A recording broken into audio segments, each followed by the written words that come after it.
Good morning, everybody, and welcome to another week of the Monday Motivation Spotlight. I'm Lesley Kaplan, welcoming you here today, like every single Monday, with a special guest who's making a difference in Israel and sharing his or her Aliyah story with us.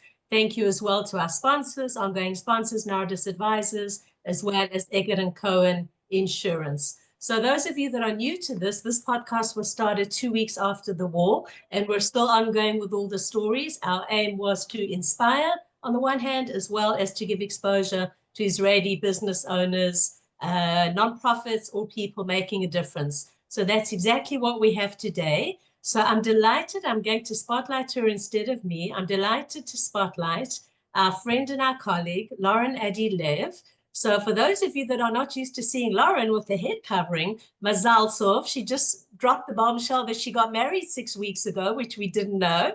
I see Toby's also looking surprised here. She told me yesterday that she has a surprise for me. Details. We want details. Yes, exactly. She'll tell us all about it. So Mazal Tov, Mazal Tov, Mazal Tov. We're delighted to see it. And Lauren and I have known each other, and many of you here, firstly for those in the Gush, but also those that have come to over all the years. I initially met Lauren also when we were running ACI workshops live, and she also has been a member and part of different groups that I've run, some in person, some online. So I've known her for many, many years. I think it's probably about maybe 12 or 13 years if we look back.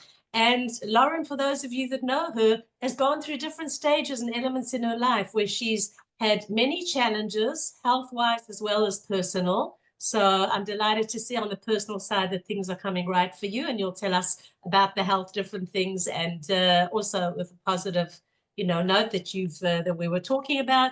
Professionally, what does Lauren do? She runs a boutique content agency called Turn Right This Way, with the word right, pun on the right, WRITE, where what she does is she creates biographies for clients, she develops fundraising and marketing materials, and she publishes articles on different health, lifestyle issues, translations, and she has something else on the side that she does too, but she'll share with us. So Lauren, welcome. We're delighted to have you share your Aliyah story with us. It's great to see you smiling. It's great to see you happy.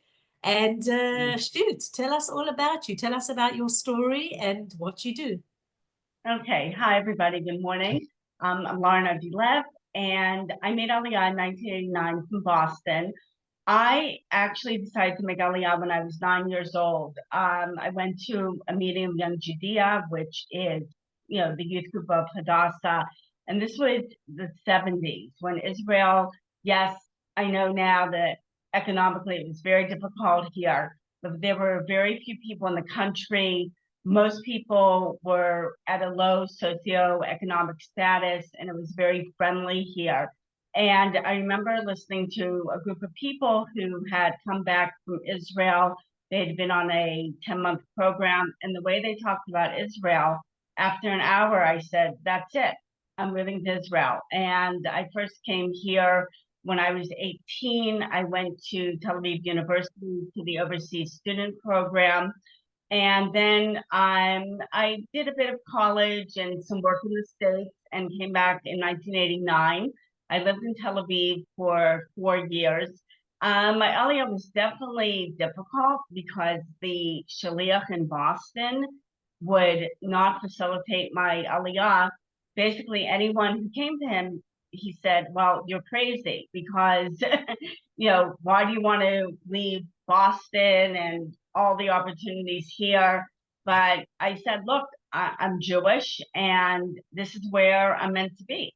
So I did it on my own, and I found a job at one company and then another. I went back to the States in 1993. My grandmother was almost 90 years old, and I wanted to spend a bit more time with her and also help supervise her medical care. And I also decided I wanted to try living in Washington, D.C. I really liked the city. So I decided I would just do that for a couple of years. I came back and I said to myself, I really need to find a community. So I went to Sharim, which is a women's seminary, a learning program. It's based in Harno. And that's really where I formed all my friendships. I would say that 80% of the people that I know in Israel, I've known them for 28 years since my days at Sharim. And some of these people were at my first wedding and my second wedding. So, and I've watched their kids grow up. I've been to their kids' weddings.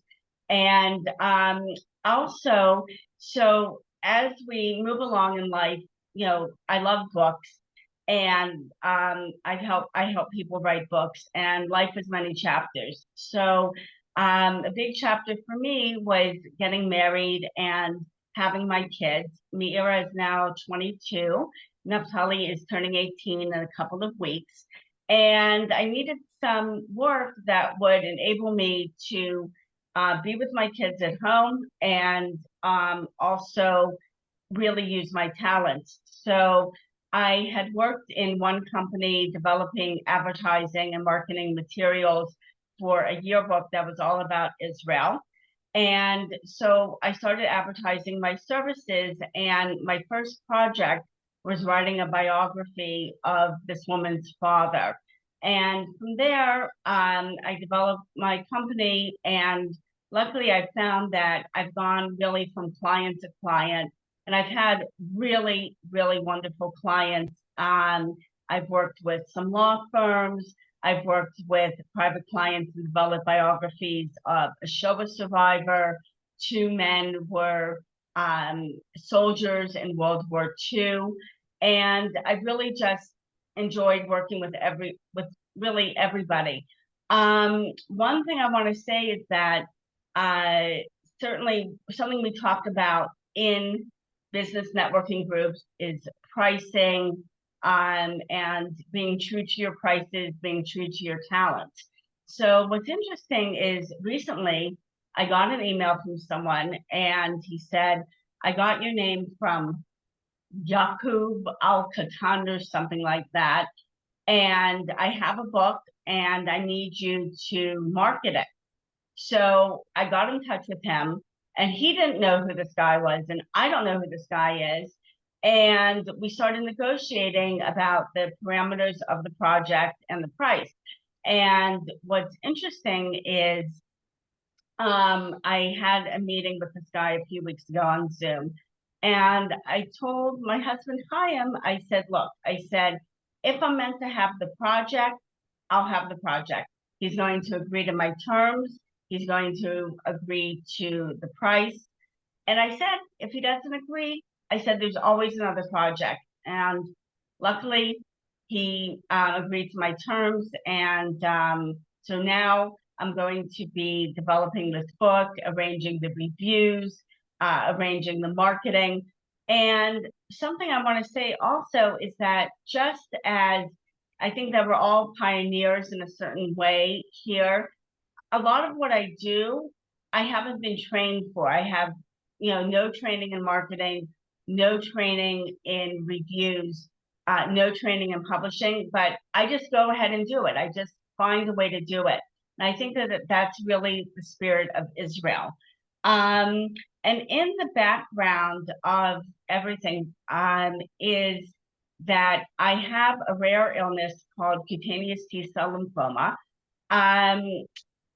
It's a very rare cancer, and I like to joke that I'm positive because, well, I'm positive for cancer, and so I have to be positive about the cancer. It's definitely a difficult challenge because I'm on and off chemo, and also it can be frustrating because sometimes I have fatigue and I'm not able to work as much as I want to work, but it's really just a challenge. And I feel that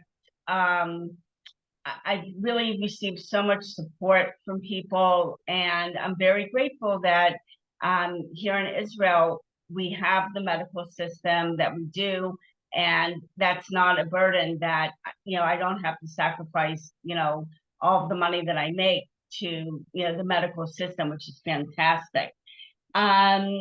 So I want to discuss also finding Chaim, which is another chapter in my life. So I was in a front for many years, and I decided to move to Kiryat Arba. A friend of mine, she was also a single mom, and she moved to Kiryat Arba about 2 years ago, and I followed her. And there's a couple here that host Shabbat dinners, and I went. And the first Shabbat there, I met Chaim. But Chaim, he wears a bekashe and he has a beard. And I thought, and I didn't even think, nice guy, but that's not my type.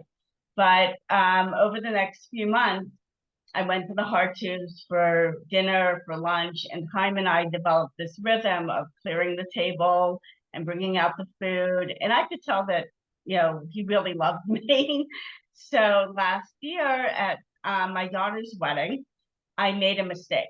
I decided to have it the last week of Elul. And the thing is that we decided to get ready at the Ramada Hotel. And also in Elul is Bena's money. So we pull up to the hotel and there's 6,000 people in this hotel and 45 parking spaces. And I realized that the next night after the wedding, I'd come back at 1:30 in the morning and, where do you park? So I called Chaim because I had invited him to the wedding. I said, would you mind waiting till the end of the wedding and then dropping me off at the hotel, driving back to Kiryat Arba, driving in the next morning to pick me up? And he said, sure. And so that's what we did. And I invited him to a Sheva Bracha that my friends hosted. And then we drove home and we spoke, and he told me that he was in love with me. And I realized that, I really had to think about this. So we started dating, and Baruch Hashem, we got married on Aleph Nissan. It was in a really sweet little hall in Hebron, and my friends came. And what I love about my friends is that they don't just stand on the sidelines. Everybody helped clean up the hall, and everybody was just so happy, and there was a lot of simcha. So I also want to mention that in terms of family, that today is my father's 87th birthday. And that another surprise that I have for the group is that I mentioned my daughter got married, and God willing, in 3 months, I'm going to have a status upgrade. I'm going to be a grandma, which is a little bit hard for me to believe. Amazing. Wow, so much good news. That's fabulous. Yeah. And what's really nice is that I mentioned that I came here in 1989 to 36 years, and 18 is high, and 18 times 2 is 36. It's double life. So now we have not only a new generation, but what's amazing is I have a great aunt. My father has an aunt who's 100 years old. So there's, God willing, going to be 5 generations of my family. And so that's really, in essence, that's my story. I would love to have more clients in my writing and editing. I'll also mention that I do have a side business called Clutter's Last Stand. A few people have helped me, have asked me to help them declutter their homes. So I have a good time doing that, and I'm able to do it quickly. And if I want to earn money for a vacation or earn money for something on the side, I really enjoy helping people declutter. It's just, for me, I love organizing spaces, and I feel that organizing physical space, it enables you to have more emotional space. And I invite people to contact me about either of my businesses.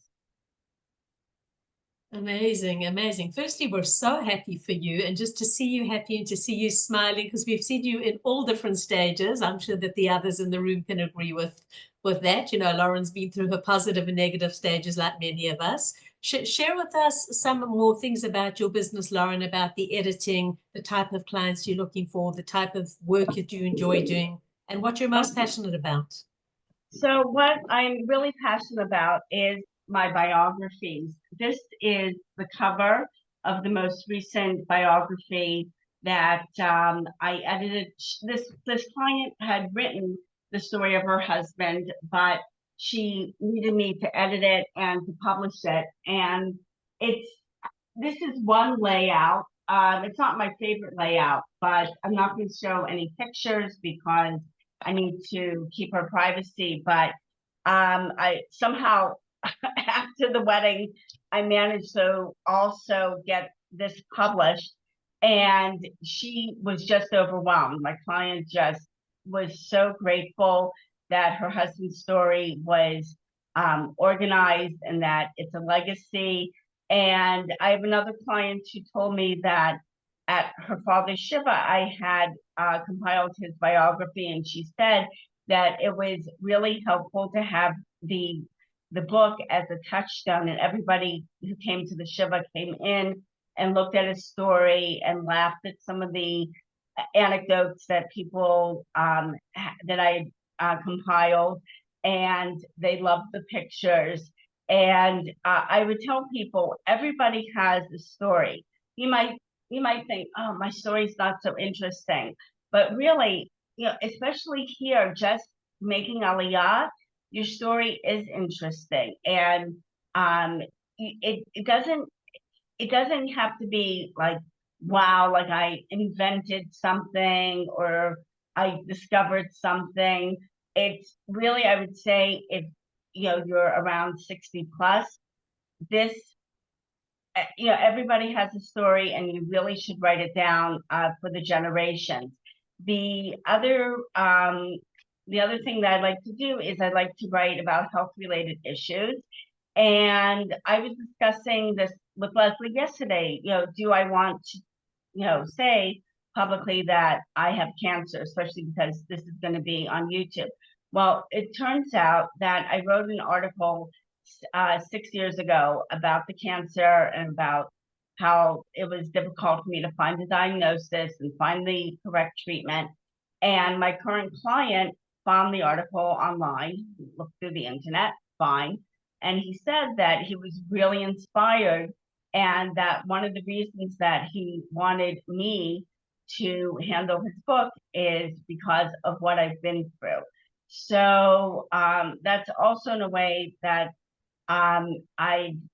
yes, it used to be you had to be very hidden when you were speaking. When you had cancer, you couldn't speak about it. But I find that it helps to speak about it and helps to educate people. And I really, let's see, another client I worked for, there was a poem that was written in Polish that had been translated into Hebrew, and they needed it to be translated into English to read at the Azkara of somebody who had passed away, somebody who had survived the Shoah. And it needs to be done very quickly, and I did it, and he was just overwhelmed. He was just so happy. So really, some people can think, well, you're just a writer, well, you're just an editor. But I find that my work really has enhanced the lives of my clients, and it's also enhanced my life because I've met so many wonderful people. That's so true. And when you say everybody has a story, it's very, very true. I was even thinking, when I did my recently, when I did my 60th birthday bash, I was thinking, like, who's going to be interested in my story? And a lot of it is, personal, but it's true. Everyone does have a story, and often we just have to think really carefully whether we're applying our stories to our business, and our clients are getting to know about it, and we are our personalities, which affects how we come across in business. So your story impacts everything else that you do. Absolutely, 100%. And I think also that especially women, we always judge ourselves. We're not this, or we look at some woman who is the CEO of a company and she has 15 kids and her home is perfect. And we say to ourselves, why aren't we this person? But we have to really look at ourselves and see each of us is unique. Each of us has certain strengths, certain weaknesses also.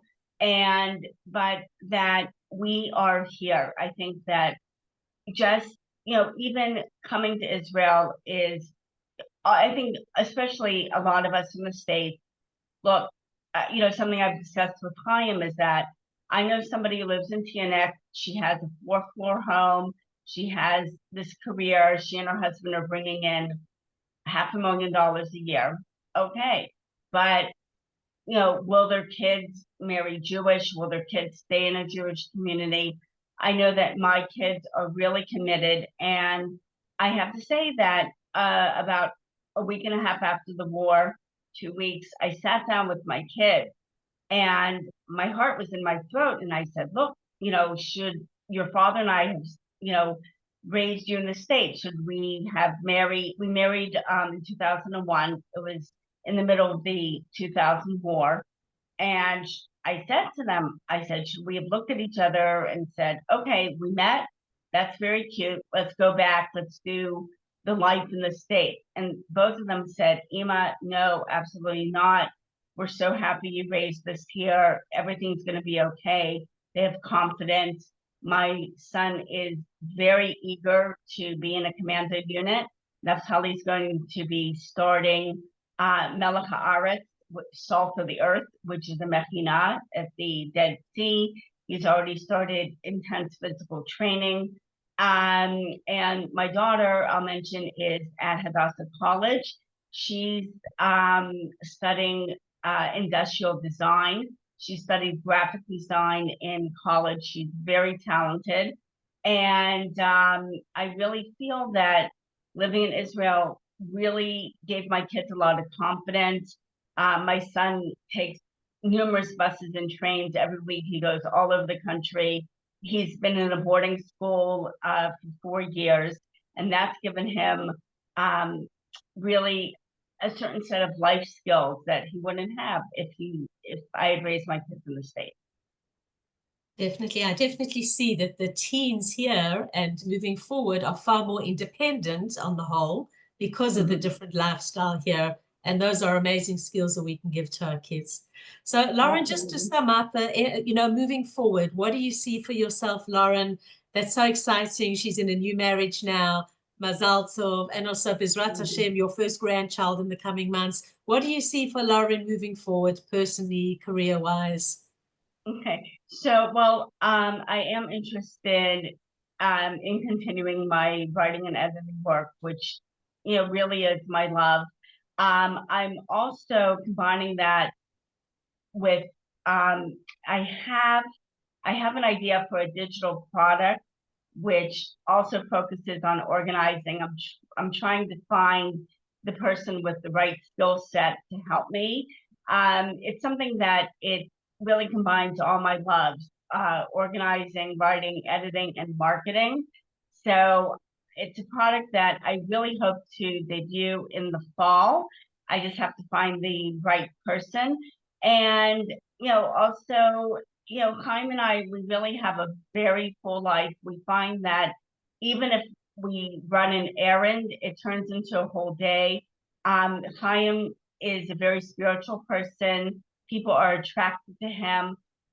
We were recently on Kibbutz Tirat Tzvi on Yom HaZikaron, and we just asked a question of this man passing by, and he looked at us, and he's like, where are you from? And he said, let me invite you to lunch. So really every day that we have is an adventure, and I'm very grateful that Chaim and I are together because it just adds so much to my life. And moving forward, I'm very positive, and Bezrat Hashem, all the hostages will be home. I've been davening to Hashem every day for the hostages to come home. that the war will end, and that the country will return to being the prosperous, happy country that I know and I love. Right, absolutely, absolutely. Amen, amen, amen.